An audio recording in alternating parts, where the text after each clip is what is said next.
Mi esposo descubrió que estaba embarazada y dijo, necesito una prueba de ADN. Yo respondí, por supuesto, cariño. Mientras él esperaba los resultados, yo ya me había reunido con un abogado. Lo que la prueba reveló lo cambió todo. Buenos días, queridos oyentes. Soy Diana de nuevo. Me alegra que estén aquí conmigo. Por favor, suscríbanse a mi canal y denle me gusta a este vídeo. Y también, háganme saber en los comentarios desde qué ciudad me están escuchando. De esa manera, puedo ver hasta dónde ha viajado mi historia.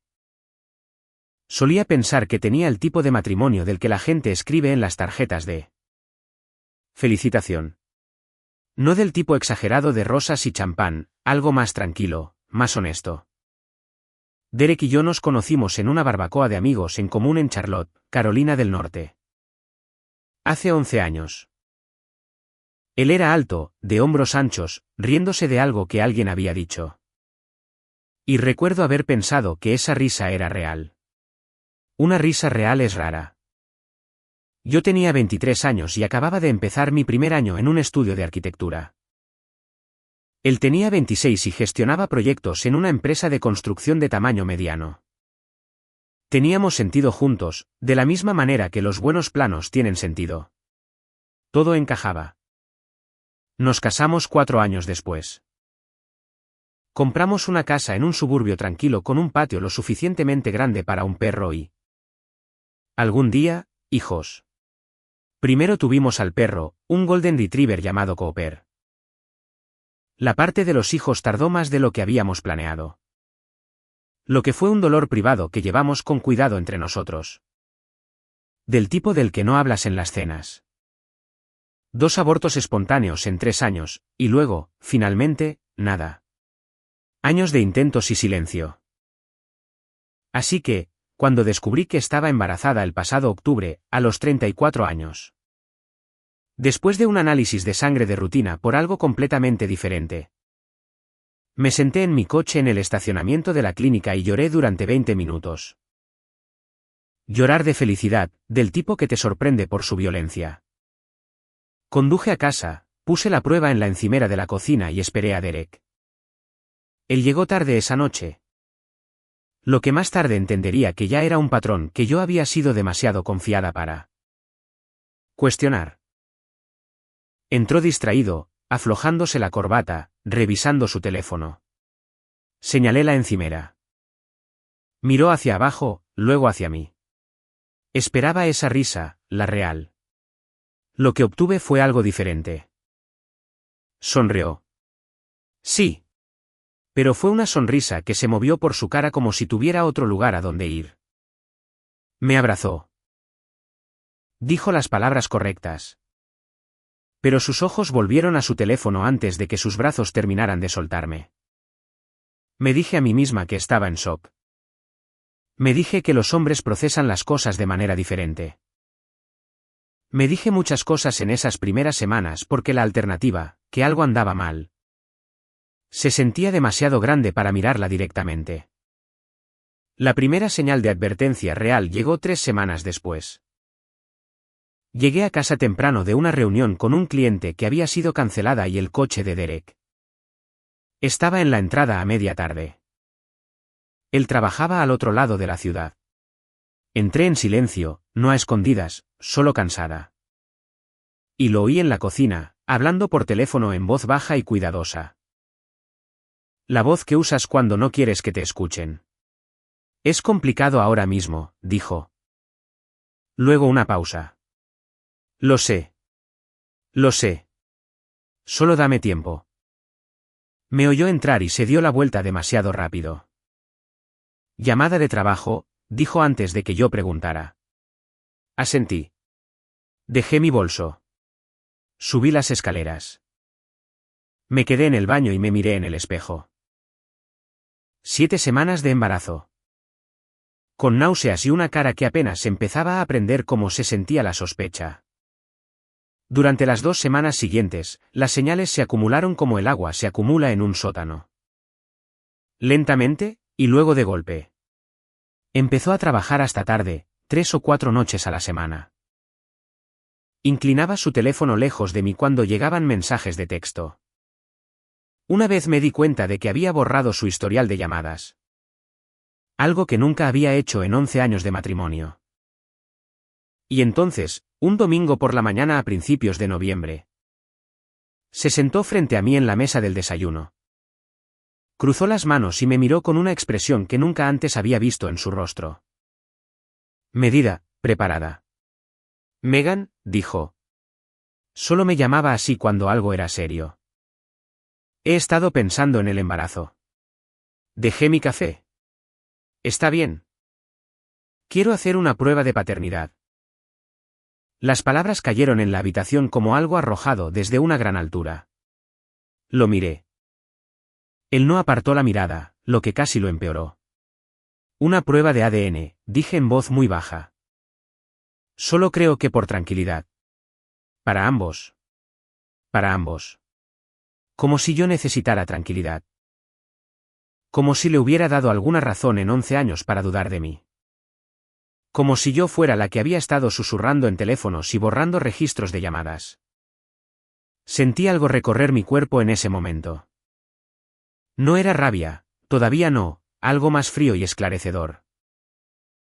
La sensación que tienes cuando un cálculo arquitectónico finalmente se resuelve y entiendes exactamente de qué está hecha la estructura. Miré a mi esposo al otro lado de la mesa del desayuno en la casa que habíamos comprado juntos.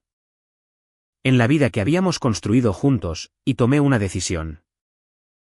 Está bien, cariño, dije. Mantuve la voz firme. Incluso logré una pequeña sonrisa. Está bien. Hagamos la prueba. Él parpadeó. Había esperado lágrimas o enfado o preguntas, no esto. Lo que Derek no sabía, lo que no podía haber sabido. Sentado allí en nuestra soleada cocina en esa tranquila mañana de domingo. Era que mientras él esperaba los resultados de una prueba de ADN, yo ya estaba pensando en abogados. Los días posteriores a ese domingo fueron los más solitarios que jamás había pasado dentro de mí. Propio matrimonio. En la superficie, nada cambió. Todavía compartíamos comidas. Todavía dormíamos en la misma cama. Todavía nos decíamos buenos días y buenas noches. Pero algo fundamental había cambiado. De la misma manera que una pared se ve igual desde fuera. Incluso después de que la estructura interior ha fallado. Estaba viviendo en el caparazón de una casa, y yo era la única que lo sabía. No lloré de inmediato. Creo que estaba demasiado ocupada catalogando cosas. Es la arquitecta que hay en mí. Cuando tengo miedo, mido. Hago listas. Creo orden frente al desorden. Así que me senté conmigo misma en silencio y empecé a contar lo que podía perder. ¿La casa?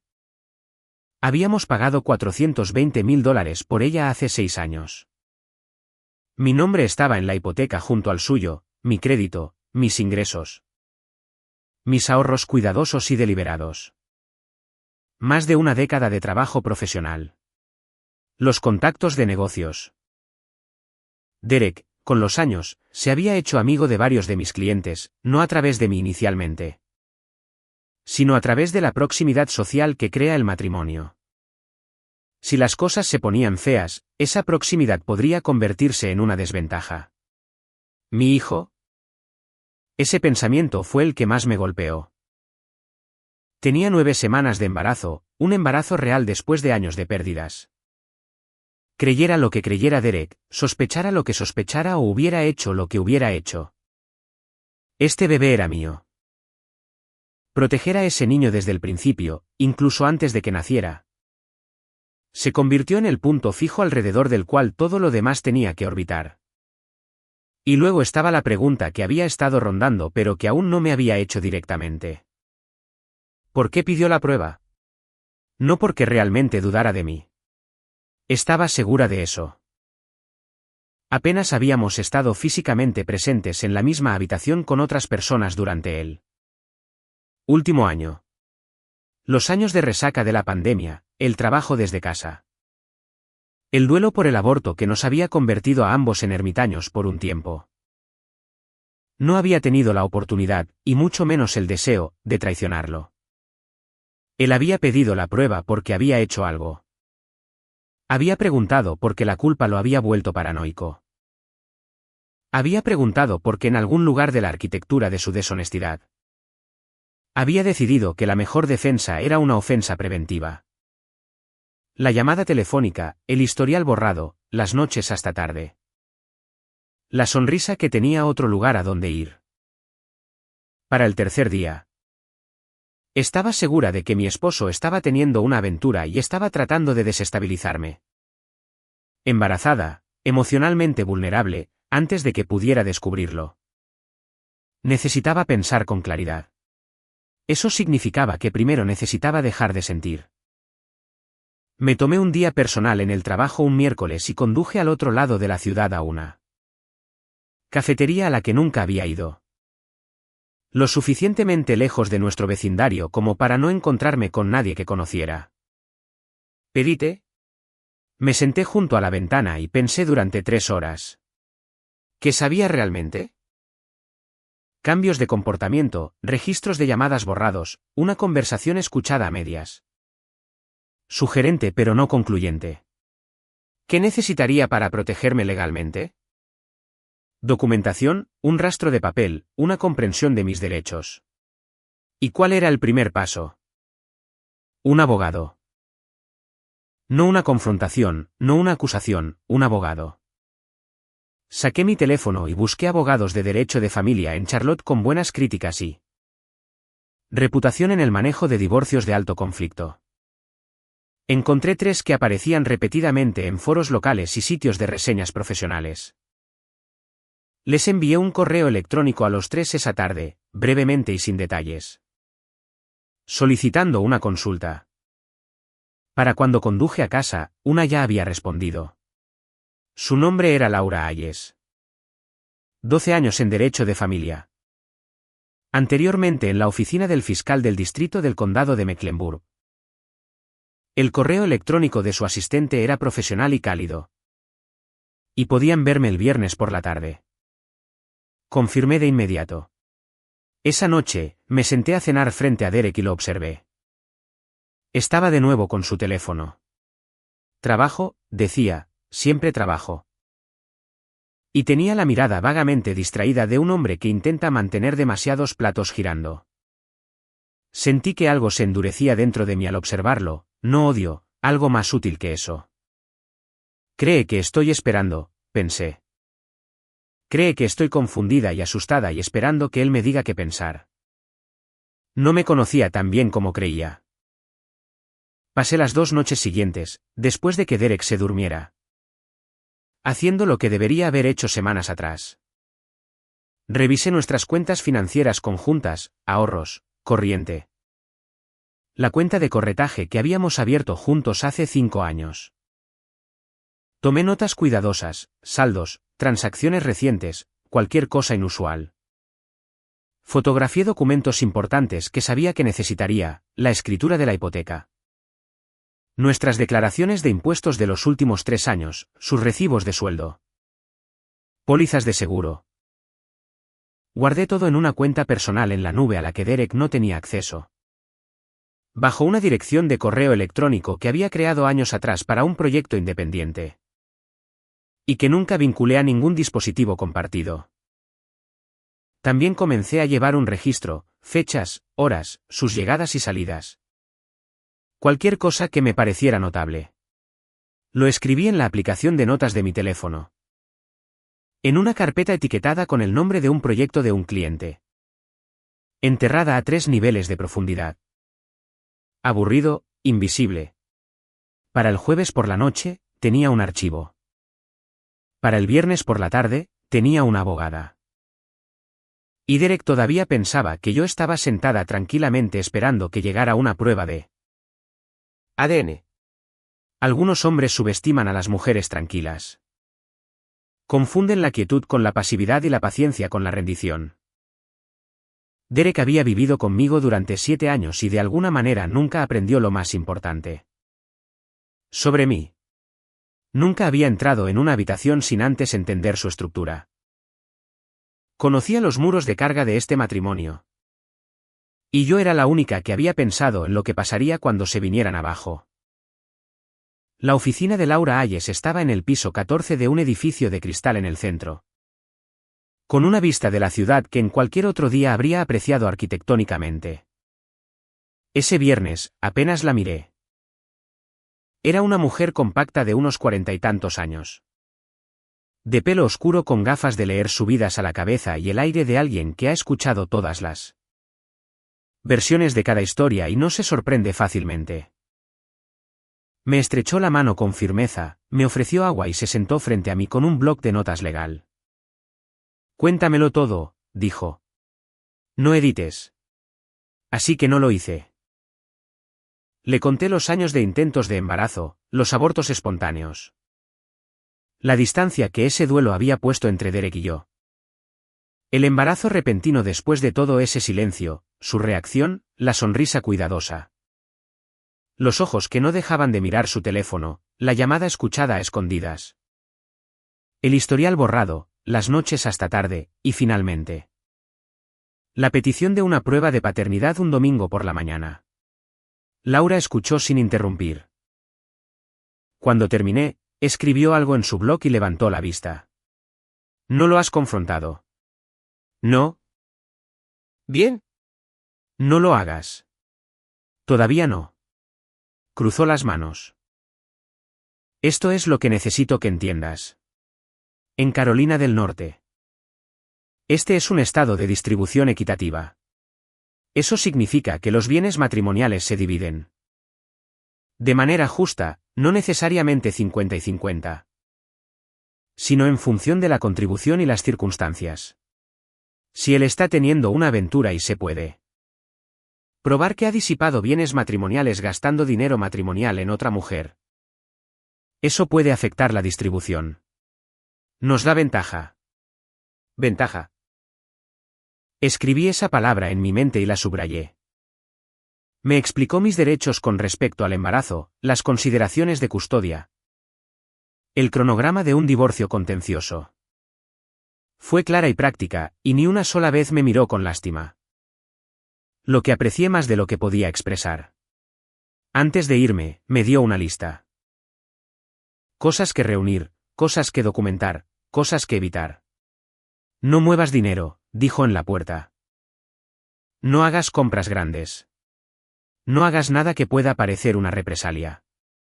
Tú no eres la que tiene algo que ocultar. Actúa como tal.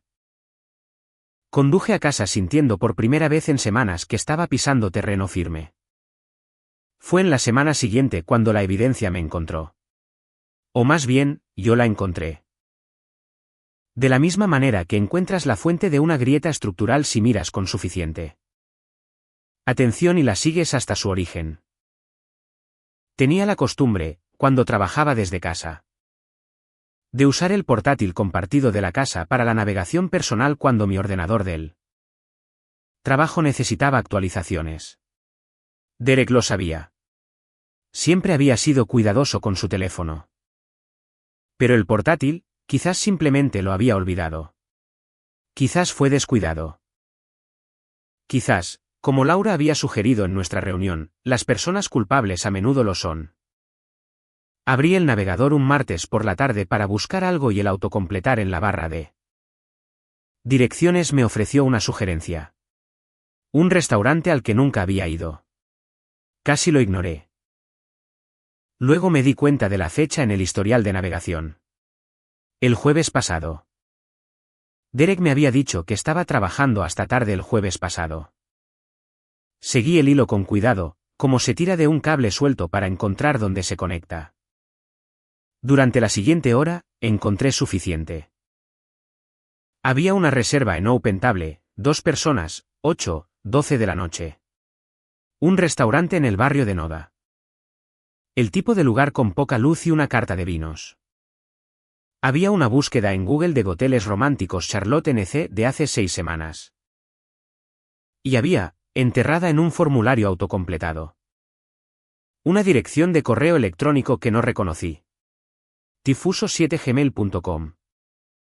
que se había utilizado para rellenar un campo en lo que parecía ser una confirmación de reserva de hotel. TIFF, el nombre que la gente le pone a cierto tipo de mujer en cierto tipo de historia. No toqué nada.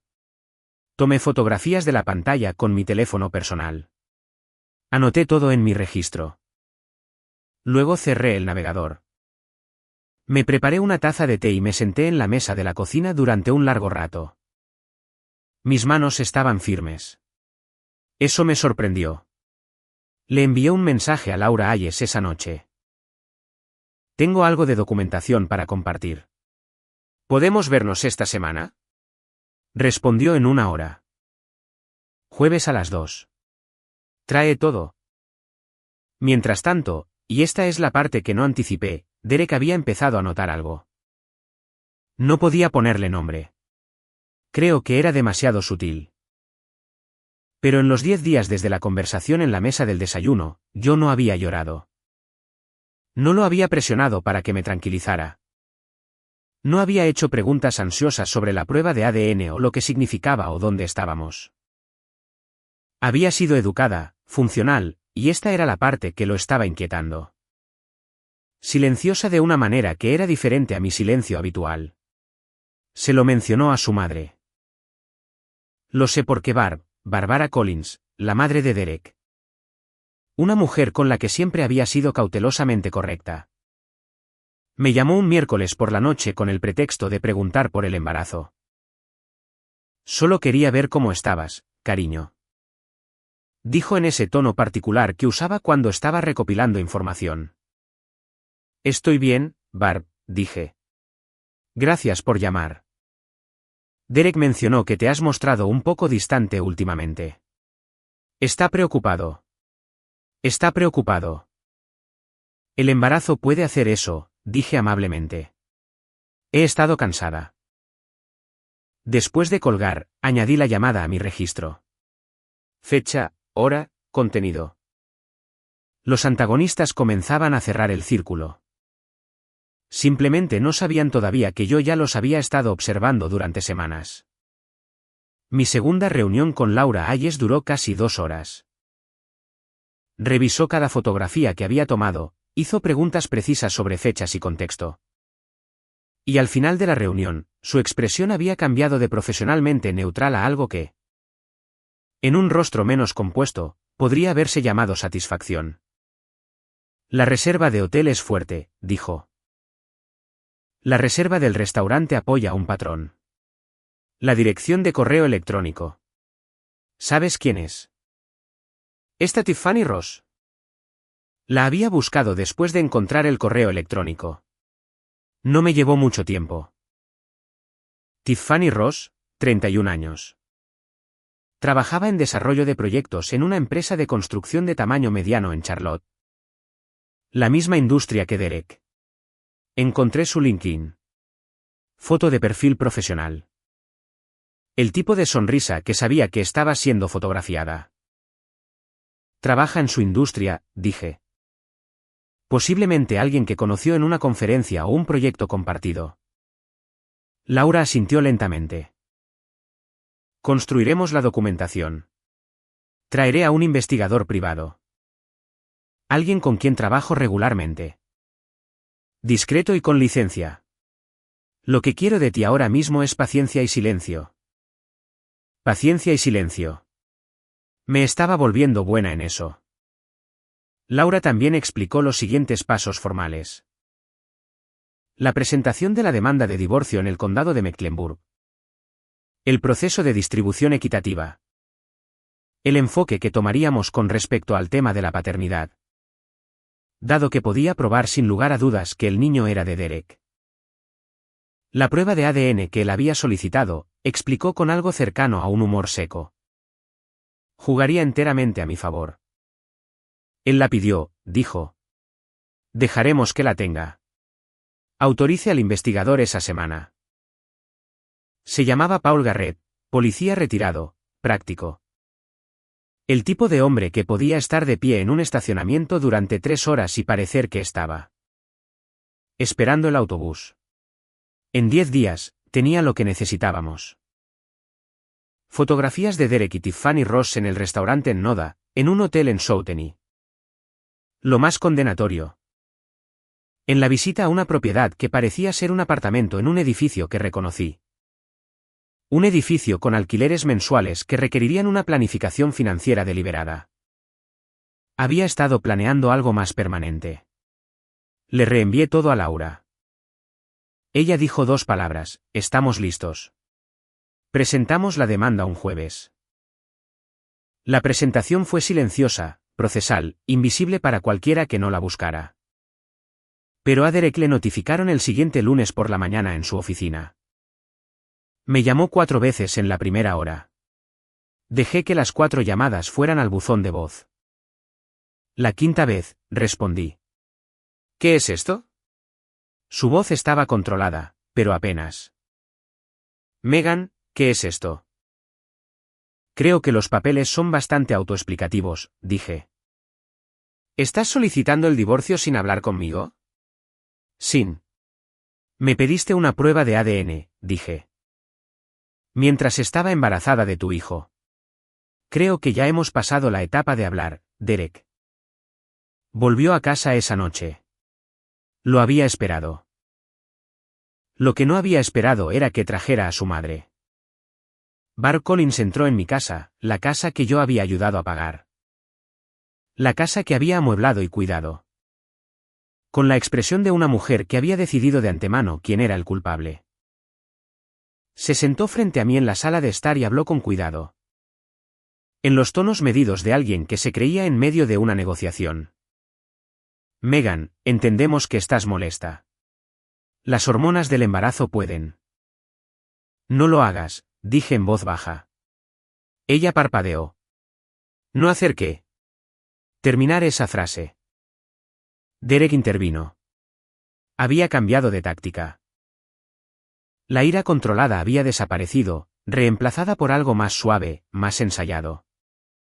Habló sobre el estrés del último año, sobre el miedo. Sobre cómo el embarazo había desencadenado una ansiedad en el que no había sabido manejar. No mencionó a Tiffany Ross. No reconoció nada específico. Quiero superar esto, dijo. Podemos ir a terapia. Podemos. La petición ha sido presentada, dije. Tienes el número de un abogado en esos documentos. Te sugiero que los llames. Barb se puso de pie. La suavidad se desprendió de su rostro como una máscara al caer al suelo. Estás cometiendo un grave error, dijo. Esta familia tiene recursos de los que no querrás estar en el lado equivocado. Derek no ha sido más. ¿Qué? Esta conversación ha terminado, dije. Me puse de pie. Caminé hacia la puerta principal y la mantuve abierta. Se fueron. Pero antes de que Barb cruzara el umbral, se volvió y me miró con una expresión. Reconocí la mirada de alguien que cree que no ha terminado. No lo había hecho, pero yo tampoco.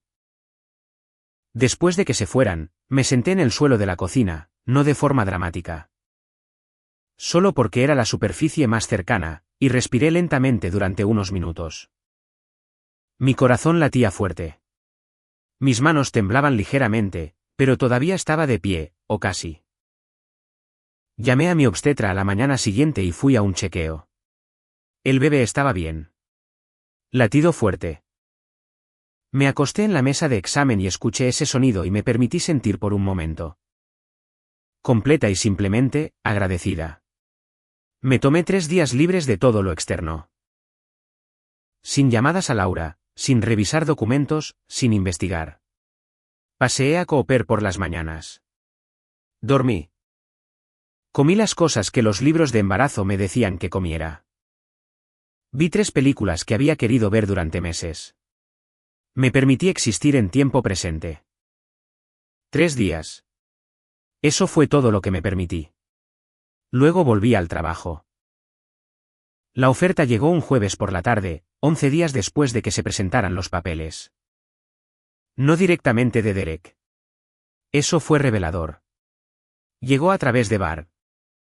En una nota escrita a mano entregada por un vecino que parecía incómodo siendo utilizado como mensajero, y así lo expresó. La nota era breve. Sugería que si estaba dispuesta a retirar la petición y volver a la mesa de buena fe, Derek aceptaría retirar la solicitud de la prueba de paternidad y comprometerse a la terapia de pareja. Se mencionaba una cifra, una suma global, enmarcada como un gesto de buena fe.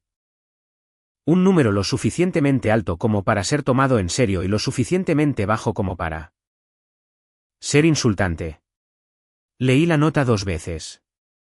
Luego la puse en el archivo que guardaba para Laura. Pensé en lo que la nota realmente decía. Decía, no pensábamos que te moverías tan rápido. Estamos recalibrando. ¿Tenemos miedo? El dinero era un termómetro, no una oferta genuina. Si respondía con interés, sabrían que tenía un precio. Si respondía con ira, sabrían que me habían sacudido. La respuesta correcta era la que no comunicaba nada útil. Así que no dije nada en absoluto. No le dije a Derek que la había recibido. No acusé recibo de la nota a través de ningún canal. Se la reenvié a Laura con una sola línea, para el archivo. Ella respondió, perfecto. Derek, según supe por las comunicaciones posteriores de Laura con su abogado, había contratado un bufete de abogados de derecho de familia de nivel medio en Charlotte. Competente, pero no excepcional. Lo que me dijo algo sobre cuán seriamente había evaluado inicialmente la situación. Me había subestimado al principio. Ese era un patrón que tenía la intención de mantener hasta que ya no me sirviera. Hubo un periodo en esas semanas intermedias de noviembre en que el ruido externo se calmó y me quedé sola conmigo misma más de lo que esperaba. Cooper y yo caímos en una rutina. Paseos matutinos cuando la luz era pálida y fresca. Té antes de mis llamadas de trabajo. Tardes leyendo o dibujando. Había vuelto a dibujar a mano, algo que había abandonado años atrás cuando todo se pasó al software. Me tranquilizaba. Pero hubo noches que fueron difíciles. No porque dudara de la decisión. Nunca estuve insegura de eso. Era otra cosa. El duelo por la versión de la vida que había esperado tener. El baby shower con la mano de Derek en mi hombro. El viaje al hospital con él en el asiento del copiloto haciendo las mismas bromas nerviosas que hacía antes de cada evento importante. La primera noche en casa desde el hospital, los tres en la casa que había creído que era nuestra. Esas imágenes tuvieron que ser lloradas antes de poder ser liberadas. Me permití llorarlas una por una, cuidadosa y privadamente. Fue mi amiga Cynthia quien vio a través de la cuidadosa superficie que estaba manteniendo. Habíamos sido cercanas desde la escuela de posgrado. Era diseñadora de interiores y trabajaba en una firma en Raleigh. Aguda y cálida y constitucionalmente incapaz de dejar cualquier cosa incómoda sin abordar. Condujo hasta Charlotte un sábado sin previo aviso. Llamó a mi puerta y me entregó una bolsa de comestibles. Estás respondiendo mis mensajes de texto demasiado rápido, dijo. Haces eso cuando algo va mal. Me estás manejando. La dejé entrar. Nos sentamos en la cocina durante 3 horas. Le conté todo. No la versión procesada que había estado presentando al mundo, sino la cosa real. La mesa del desayuno, la llamada telefónica, la reserva de hotel. La noche que Derek y Barb habían venido a la casa. Los 3 días que había pasado en el suelo de la cocina en incrementos manejables. Cynthia escuchó como lo hacen los buenos oyentes, sin apresurarse a dar consejos. Sin ofrecer consuelo antes de que todo se hubiera dicho. Cuando terminé, se quedó en silencio por un momento. Estás haciendo todo bien, dijo finalmente. Y eso lo hace más solitario, ¿verdad? Fue lo más preciso que alguien me había dicho en meses. Se quedó el fin de semana. Hizo comida y opinó sobre mis cortinas y me hizo reír 3 veces genuinamente. Lo que no había hecho en más tiempo del que podía recordar claramente. Cuando regresó a Raleigh el domingo por la noche, me quedé en la puerta y sentí que algo se aflojaba ligeramente. No resolución, no certeza, sino el alivio particular de ser conocida por alguien. Laura también me había sugerido, de manera amable y profesional, que hablara con un terapeuta. No como una señal de crisis, sino como mantenimiento. De la misma manera que un atleta trabaja con un entrenador, no porque esté lesionado, sino porque el trabajo que tiene por delante es exigente. Había aceptado y encontré a alguien a través de una recomendación, la doctora Karen Miss, una psicóloga clínica licenciada con una consulta cerca de mi oficina. Mi primera sesión fue normal, que era lo que necesitaba. Hizo preguntas cuidadosas. Respondí honestamente. Me dio 2 cosas que he guardado. La observación de que estaba confundiendo la fuerza con el aislamiento y el recordatorio de que aceptar apoyo no era lo mismo que perder el control. Al final de esa semana, me sentí diferente.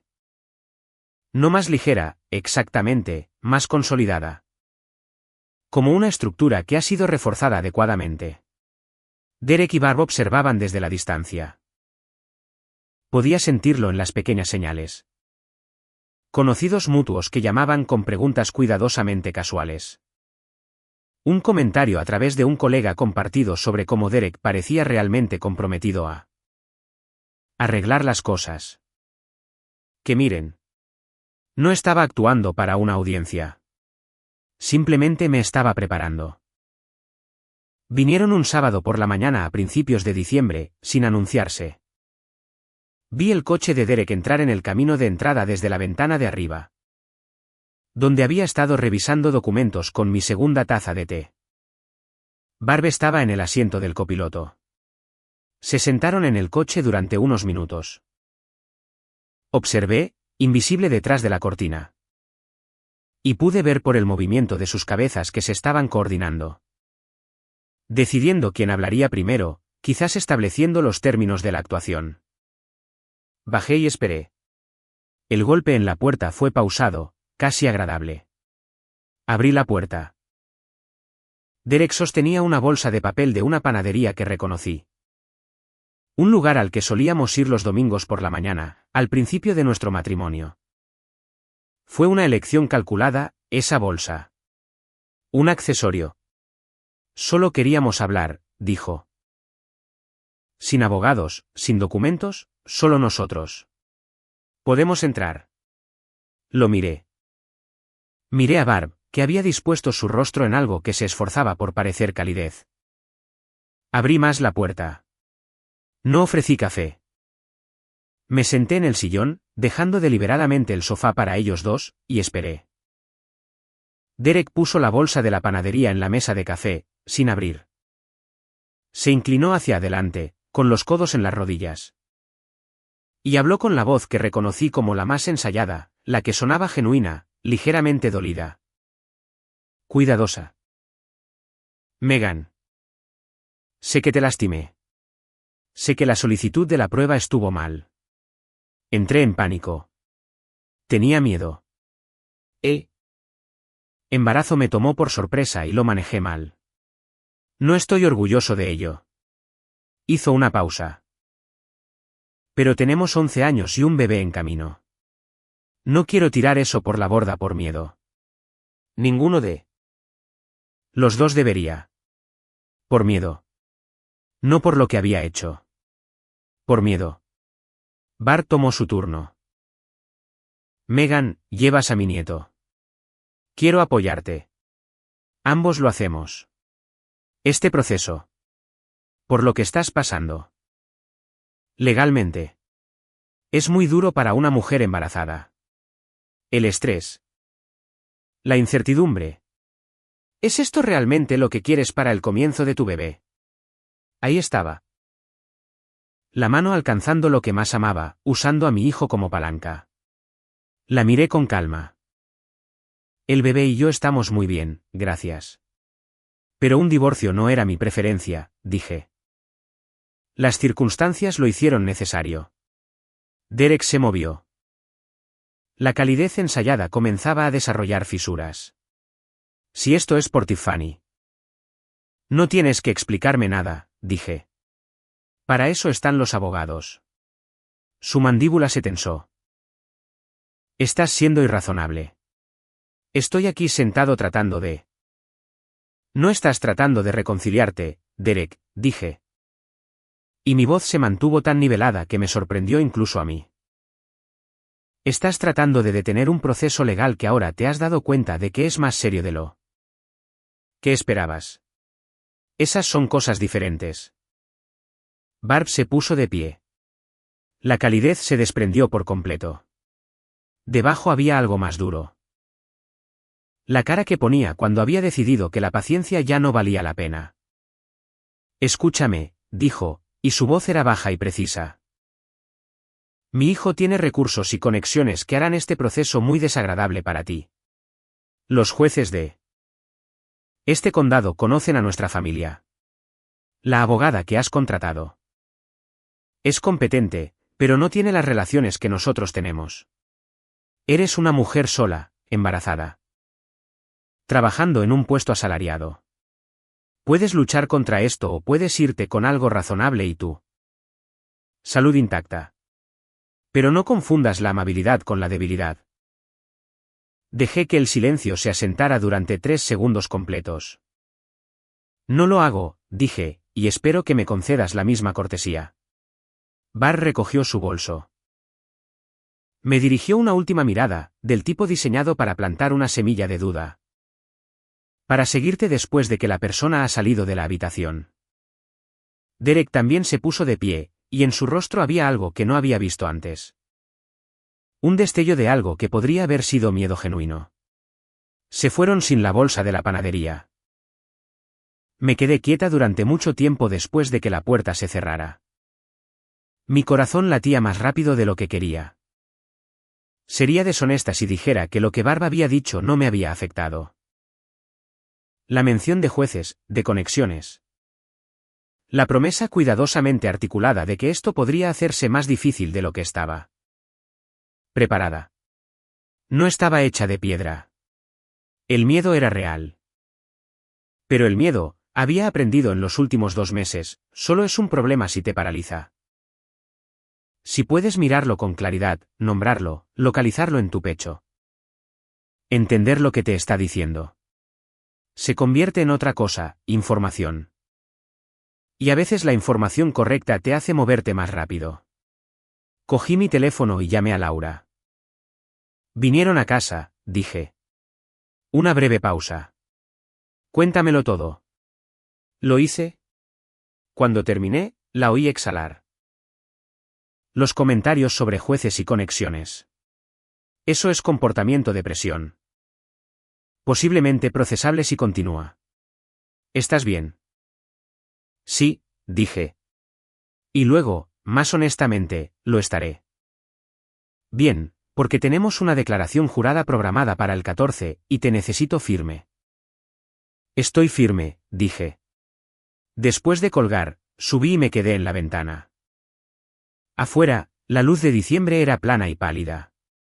La calle estaba tranquila. Barb y Derek se habían ido. Puse ambas manos en mi abdomen, suavemente, como había empezado a hacer sin pensarlo.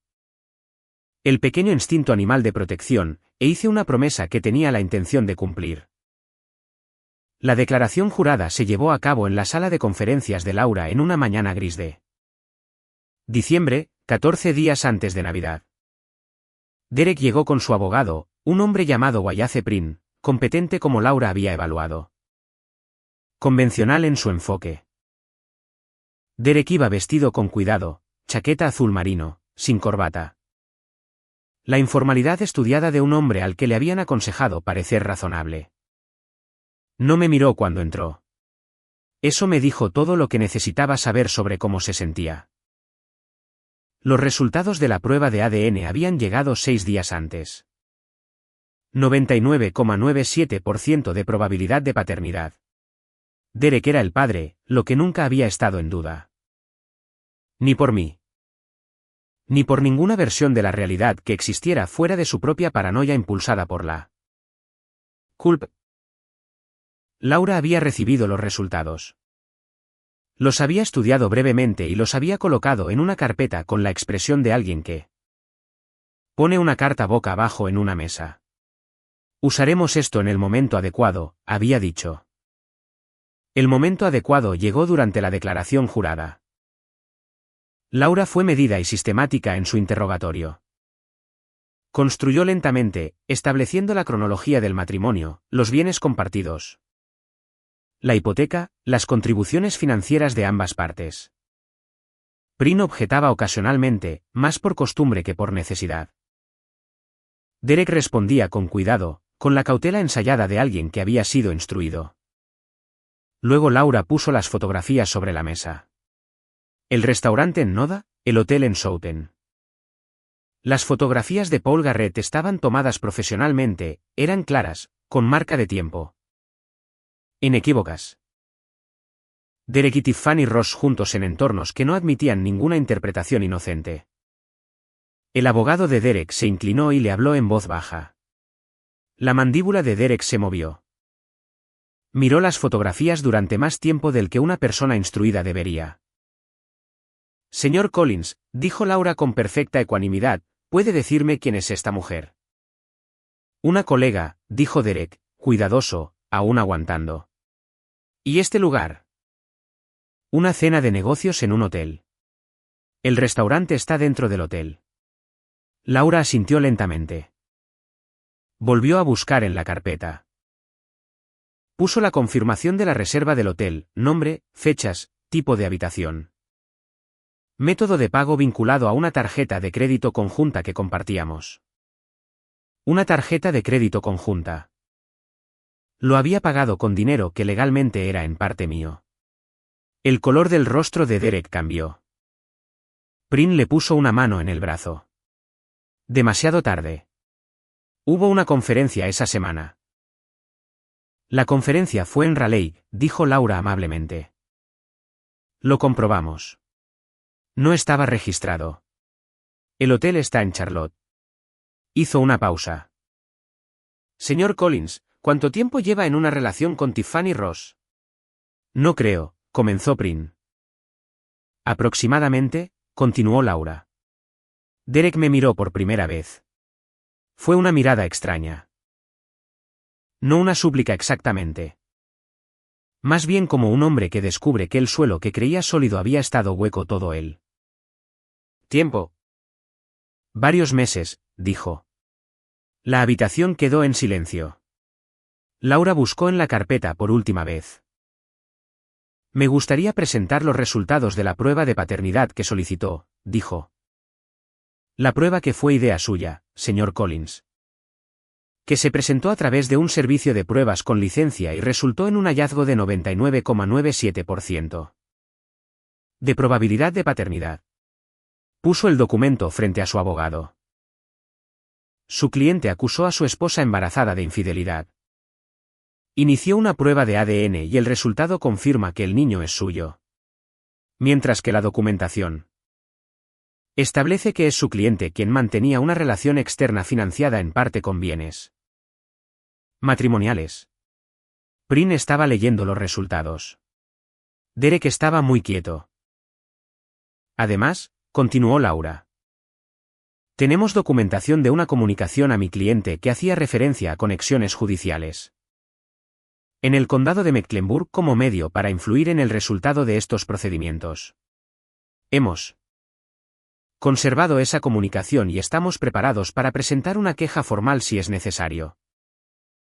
Ese fue el momento en que las palabras de Barb en mi sala de estar, pronunciadas con tanta precisión, tanta confianza, volvieron a aparecer. Derek se volvió hacia su abogado. Algo estaba sucediendo en su rostro que no podía controlar. La superficie cuidadosa fracturándose bajo el peso acumulado de lo que había sobre esa mesa. Prin le habló en voz baja. Derek negó con la cabeza una vez, luego se detuvo. Necesitamos un receso, dijo Prin. Por supuesto, dijo Laura. Durante el receso, me quedé en la ventana de la oficina de Laura y miré la ciudad.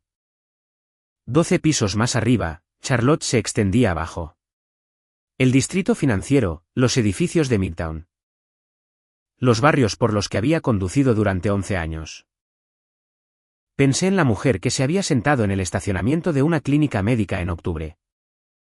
llorando en un volante porque finalmente, estaba embarazada.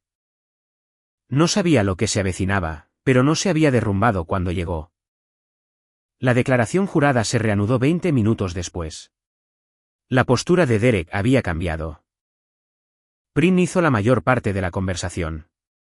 La palabra acuerdo apareció por primera vez. Miré a Laura. Ella me miró.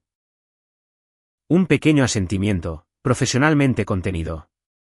Lo teníamos. Las negociaciones del acuerdo duraron 3 semanas. Laura fue exacta e implacable. Sabía a lo que tenía derecho según la ley de Carolina del Norte y no pidió menos. El abogado de Derek se opuso en ciertos puntos.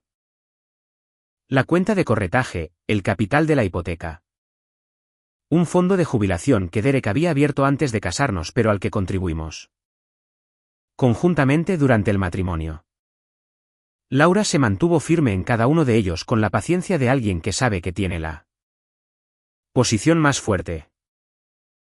La aventura, la malversación de fondos matrimoniales, la solicitud de la prueba de paternidad. Todo ello había cambiado el panorama moral y legal del proceso. Derek había llegado a este proceso creyendo que estaba en terreno sólido. Aprendió, lenta y costosamente, que el terreno se había estado erosionando durante meses. Prin intentó, en la segunda semana de negociaciones, replantear la aventura como motivada emocionalmente por la distancia que había crecido entre Derek y yo durante los años de pérdidas de embarazos. Era una estrategia que yo había anticipado, la historia de fondo comprensiva. El contexto humanizador, la sugerencia de que la culpa estaba de alguna manera distribuida. Laura la desmanteló metódicamente, sin dramatismos. Al tribunal no le interesaba el contexto emocional cuando la documentación financiera era tan clara.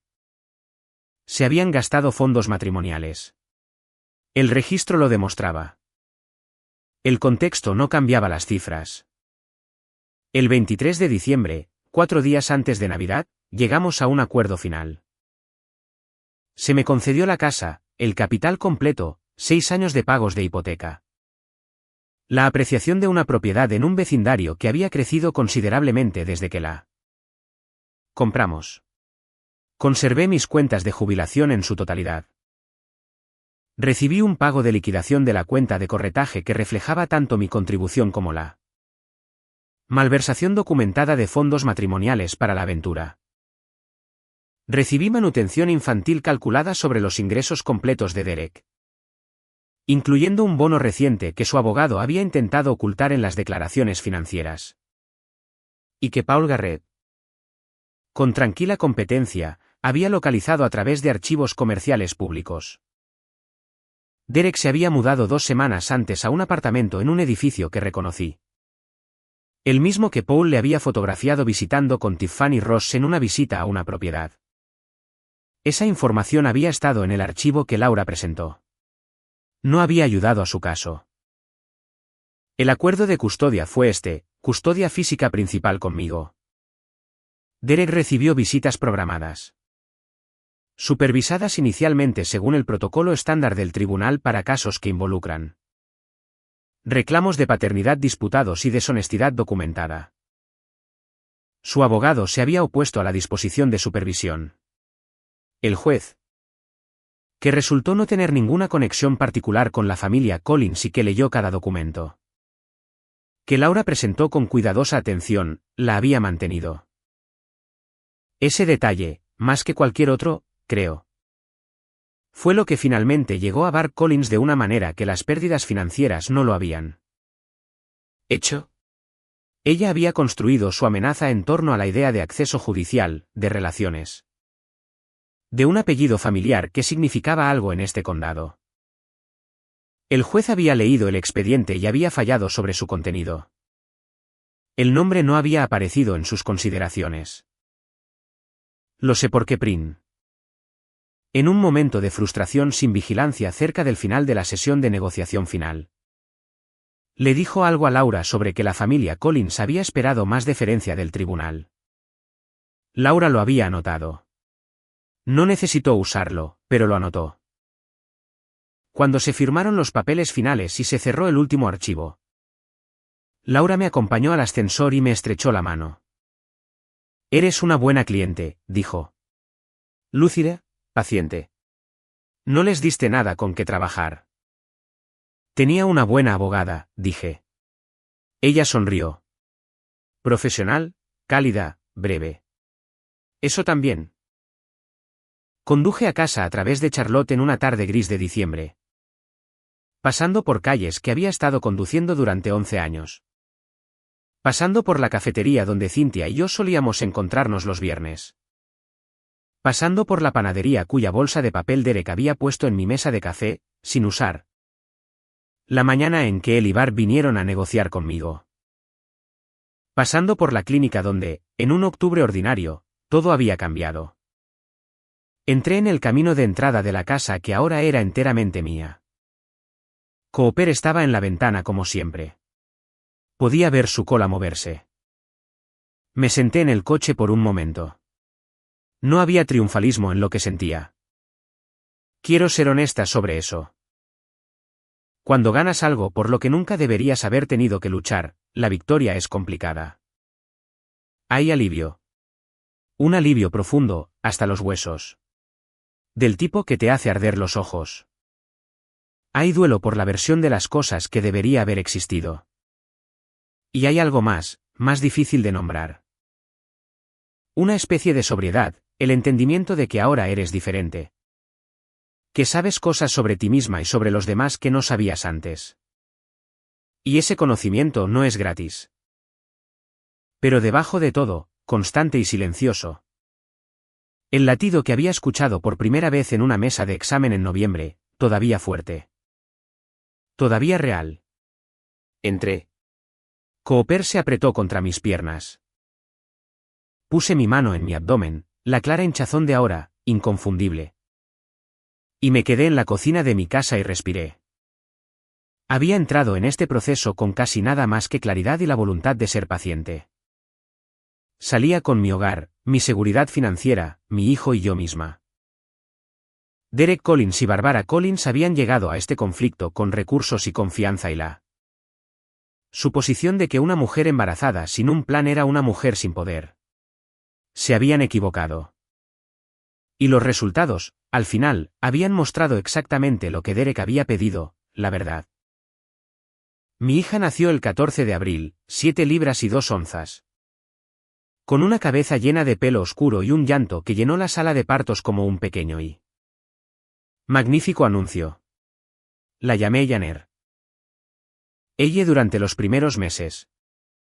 Mientras ella todavía aprendía a existir en el mundo y yo aprendía a existir en esta nueva versión. Del mío. Cynthia estaba en la sala de espera. Lloró más que yo, lo que es fiel a nuestros respectivos caracteres. La doctora Miss envió flores. Laura Hayes envió una nota con su letra limpia y precisa que decía simplemente: Felicidades. Va a ser extraordinaria. Yo creo eso. Los meses posteriores al nacimiento de Janer se asentaron en un ritmo que no me había atrevido a imaginar durante lo peor del invierno anterior. Había tomado un horario modificado en el estudio durante los primeros 3 meses. Habían sido más que complacientes. Llevaba allí 8 años y había traído a 3 clientes importantes. Y las mañanas se convirtieron en mías. Desayuno en la mesa de la cocina mientras ella descubría sus manos. Paseos con Cooper por el vecindario donde la luz de la primavera entraba larga y pálida a través de las nuevas hojas. Volví al trabajo a tiempo completo en julio y descubrí que era mejor en ello de lo que había sido antes. Eso me sorprendió, y luego no. La concentración que había desarrollado durante esos meses difíciles. La disciplina de la atención. La capacidad de evaluar una situación sin dejar que el miedo guiara el análisis. Se tradujo directamente en mi trabajo. Estaba diseñando un desarrollo de uso mixto cerca del Distrito de las Artes ese verano. Un proyecto que había querido durante 2 años. Lo conseguí. Mis colegas también notaron algo diferente en mí. Una firmeza en las reuniones, una paciencia con los clientes difíciles. Una voluntad de mantener una posición bajo presión sin levantar la voz. Un socio principal me dijo con genuino desconcierto que parecía más asentada de lo que nunca me había visto. Sonreí y dije que había tenido un año productivo. Mis finanzas estaban estables de una manera que nunca lo habían estado cuando Derek y yo manejábamos las cosas conjuntamente. La casa era mía. El capital era mío. La manutención infantil llegaba de manera fiable, procesada a través del sistema judicial con la neutralidad mecánica de una orden legal. No tenía que negociar, ni perseguir, ni recordar. La ley simplemente funcionó. Veía a un terapeuta cada 2 semanas. Había empezado a correr por las mañanas, lenta y cómicamente al principio, luego menos. Cynthia venía una vez al mes. Y comíamos bien y hablábamos hasta tarde y dejábamos que ella durmiera entre nosotras por las mañanas mientras Cooper se acostaba a los pies de la cama. Era una vida pequeña, y era enteramente, deliberadamente, profundamente mía. Derek, supe a través de la delgada membrana de conocidos mutuos. Se había mudado con Tiffany Ross al apartamento en South End a los 3 meses de finalizar el divorcio. Duró 8 meses. Esto lo escuché de un excolega de Derek que lo mencionó sin una agenda aparente. Simplemente como información. Tiffany había terminado la relación. No conocía los detalles y no los busqué. Lo que sí escuché más tarde, y de una fuente diferente, fue que la ruptura no había sido tranquila. Que había habido discusiones sobre dinero. Sobre las obligaciones de manutención infantil que habían recortado considerablemente los ingresos disponibles de Derek.